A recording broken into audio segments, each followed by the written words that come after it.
babiri bakomeje kuba kidobya mu kuzahura umubano w'u Rwanda ndetse n'u Burundi. Minisitiri w'ububanyi n'amahanga n'ubutwererane w'u Rwanda Ambasaderi Olivier Nduhungirehe akaba yatangaje ko abayobozi babiri bo mu Burundi aribo barimo gutuma gusura umubano w'ibihugu byombi hagati y'u Rwanda ndetse n'u Burundi. Ese ni bande? By'umwihariko ni ikiganiro cyangwa se n'ubutumwa bwabayemo gucyocyorana hagati y'impande zombi y'u Rwanda ndetse n'u Burundi, ndetse no gusubizanya ubukaka ku magambo aba yanditswe na mugenzi undi wabanje kwandika. By'umwihariko iki ngiki ni igisubizo yahaye umunyamakuru François Soudan wa Jeune Afrique ubwo yamubazaga by'umwihariko ku mubano w'u Rwanda ndetse n'u Burundi uko uhagaze muri iki gihe. By'umwihariko umwuka mubi hagati y'u Rwanda n'u Burundi watutumbye hagati y'u Rwanda n'u Burundi watutumbye ubwo abarwanyi ba M23 cyangwa se AFC M23 bafataga ibice byo mu kibaya cya Rusizi ndetse n'umujyi wa Uvira mu ntangiriro z'Ukuboza 2025, aho rero leta y'u Burundi yashinje u Rwanda gufasha umutwe w'iterabwoba we M23 cyangwa se AFC M23 ndetse no kurasa ku butaka bw'u Burundi. Ariko ibyo ngibyo u Rwanda rukaba rwarabiteye utwatsi rugaragaza ko mu by'ukuri ibi ngibi ari ibirego bidafite ishingiro. Nkwibutsa ko nimba rwo bwa mbere ugeze kuri umuyoboro YouTube channel mutakora subscribe rero hasi ukande subscribe ndetse kandi ukanda akazuzo kugira ngo ujye ukurikirana ibiganiro byacu bitambuka buri munsi. Rero ndetse muza mbahe ikaze mujye kure kugira ngo turebere hamwe ibyagaragaye hagati y'abambasaderi bombi.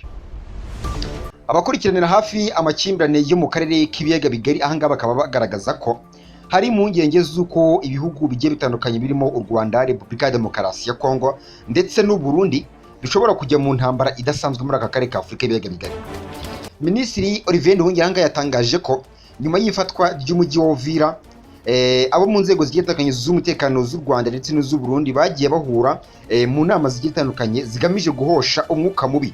Bahuye ku itariki 14 ndetse no ku itariki 28 Ukuboza 2025. Ati nk'uko bisanzwe icyo u Rwanda rushaka ni ukubana neza n'u Burundi, ariko amagambo ya perezida w'u Burundi Evariste Ndayishimiye ndetse na minisitiri w'ububanyi n'amahanga we ntiyoroshya akazi kacu. Aya ni amagambo yavuzwe na minisitiri Olivier Nduhungirehe. Kuva umubano w'ibihugu byombi yaba u Rwanda ndetse n'u Burundi wazamo agatotsi cyangwa se wazamba mu mpera z'Ukuboza 2023, u Rwanda hanga rwagaragaje ko rushaka gukomeza kugirana cyangwa se kuganira n'u Burundi kugira ngo bikemure amakimbirane bifitanye hagati y'ibihugu byombi yaba u Rwanda n'u Burundi. Intumwa z'ibihugu byombi zagiye zihura mu nama zigiye zitandukanye zikaba rero zaje kwemeranya kwirinda ibyatuma umwuka mubi wongera gututumba hagati y'impande zombi y'u Rwanda ndetse n'u Burundi. Ariko perezida w'u Burundi Evariste Ndayishimiye General Neva ubwo yagendaga asura abaturage bagiye batandukanye, yaganiraga n'abayobozi bagiye batandukanye cyangwa se abanyamakuru, hanyuma akibasira u Rwanda ku buryo bukomeye cyane.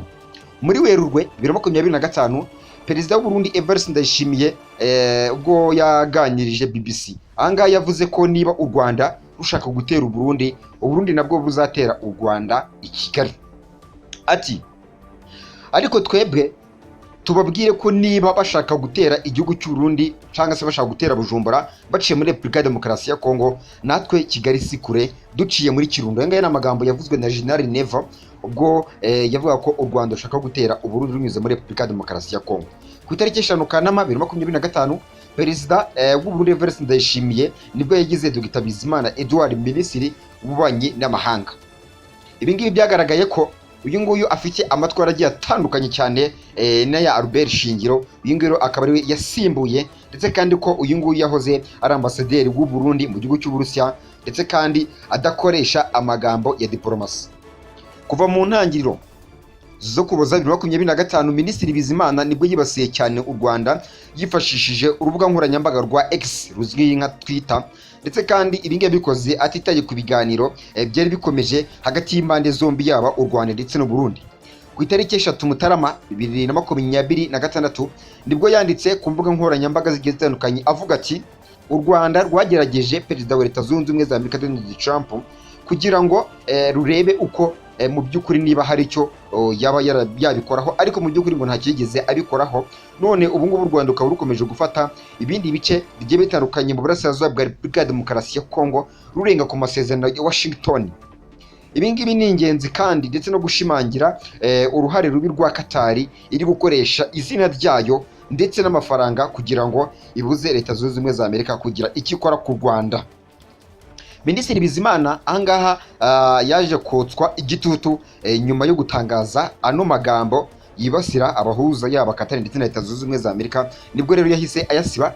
Perezida Evariste Ndayishimiye ubwe General Niveau w'u Burundi nibwo yamuvuguruje ku mugaragaro izuba riva ku manywa y'ihangu, ndetse kandi ashima uruhare rwa leta ya Katari mu buhuza ndetse n'iterambere hagati y'ibihugu byombi, yaba Repubulika ya Demokarasi ya Kongo ndetse na FCM23, yaba u Burundi ndetse n'u Rwanda. By'umwihariko rero ayo ngayo ni amagambo yagiye avugwa na Minisitiri w'Ububanyi n'Amahanga n'Ubutwererane w'u Burundi, avuga ko mu by'ukuri leta ya Repubulika ya Demokarasi ya Kongo cyangwa se avuga yuko leta y'u Rwanda yagiye igerageza leta Zunze Ubumwe za Amerika kugira ngo irebe ko hari icyo yakora, ariko nta kintu yigeze akora. Ndetse kandi aho yanavuze ko mu by'ukuri leta ya Katari yagiye ishora amafaranga kugira ngo mu by'ukuri itambamire ibikorwa bibi by'u Rwanda muri Repubulika ya Demokarasi ya Kongo, nyamara atari ibyo. Ibi ngibi rero ni bikomeje kuba kidobya mu kuzahura umubano w'u Rwanda ndetse n'u Burundi. Nkwibutsa ko rero nimba rwo mbere ugeze kuri uyu muyoboro YouTube channel mutakora subscribe rebo hasi ukande subscribe ndetse kandi ukanda akazigira kugira ngo ujye ukurikira ibintu byacu bitambuka buri munsi. Nongeye nditsire muhumuza